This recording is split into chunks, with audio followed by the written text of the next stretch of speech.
There's really no support in this thing once it gets down below that low from 2 weeks ago's candle. So that low is $7.55. So if AVAX gets down below that level, then it could just be a straight shot down to $2.88. That would be a 67% move. Big move on the short side there for AVAX potentially. So I don't have any position open in AVAX, but the only reason is because on GMX, the market to be able to trade AVAX is illiquid. Let's move on to Ether.fi. Now, I really like Ether.fi, the product, but Ether.fi, the token, this is a really ugly pattern. Although, you never know with these things. Like, it could definitely turn around. I have seen plenty of patterns like this turn around and just, make a parabola on the way back up.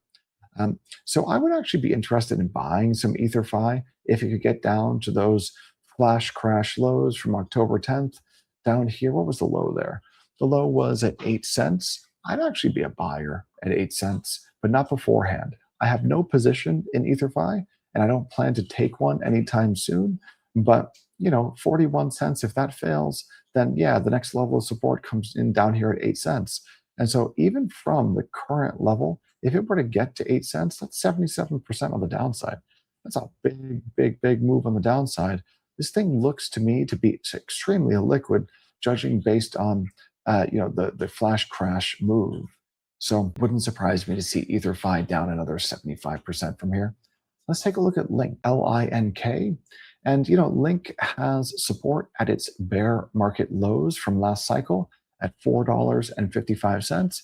But again, if Bitcoin moves to 50K, I don't see how in the world Link holds that level. So if it doesn't hold that level, which is 46% on the downside from here, then where is the next level of support? Well, it's got to come in somewhere in this trading activity. So maybe all the way down there, $1.30. Oh my God, $1.30 for Link. That's definitely possible, especially if we get a prolonged or deep bear market. Like if Bitcoin goes all the way to if you see Bitcoin at 39K, this bear market, then for sure you could see Link down here at $1.50. I would be a buyer of Link at $1.50 though. I have no position in Link. Here's XMR. So this is Monero. And I like the idea of a privacy coin, but this is starting to shake up to be a very ugly pump and dump out of XMR. It's basically putting in, if we zoom in here a little bit, it's putting in a flag pattern on the daily. On the weekly, it's not really all that well defined yet, but the support comes in at the 200-week moving average and not before. So, fail below the lows at $276, and I think it's straight down to $200. And that could be some support. Now, if we measure that, that would be a move from 330 to 41. That's a 41% move, or excuse me, 330 to 200. That's a 41% move. So, maybe this one actually has a little bit more of a decent holder base than many other alts. This could actually outperform on the downside. And what I mean by that is lose less than other altcoins. I've just noticed that XMR can do that. So let's see what's going on with ONDO. ONDO, just straight down. So straight down on ONDO. And the support here, notice where it found support. It found support at the lows from basically like a week or two after it launched, from back in Jan 24.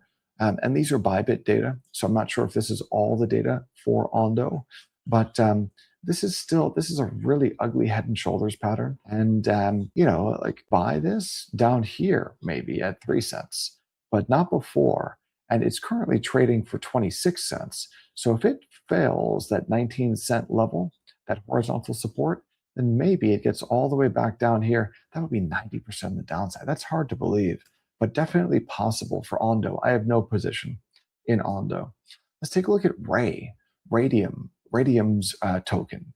And this one had a really decent run this bull cycle. It didn't get anywhere close to where it got last bull cycle. But again, head and shoulders. You see that pattern? Left shoulder, head, right shoulder. So yeah, this again, no value here. This does nothing.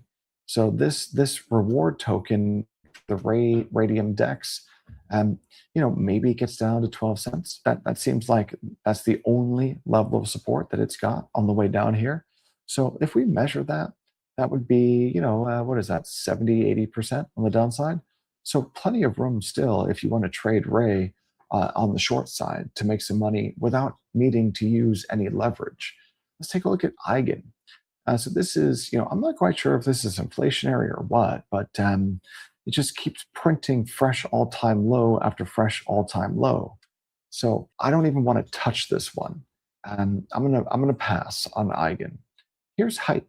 Now the thing about Hyperliquid is that they actually make money.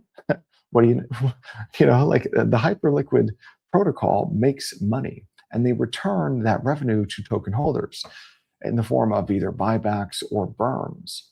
So, hey, that's really important. And what that tells me is even if this level of support fails at $20, that maybe its trough is shallower than other alts. So maybe 10 bucks on the downside, this bear cycle makes sense. And that would be 60%.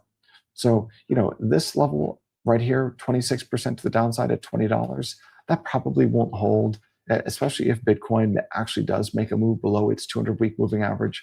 So I would expect to see Hype down here at $10 or $12. I'll be a buyer of Hype down here for sure. I have no position in Hype.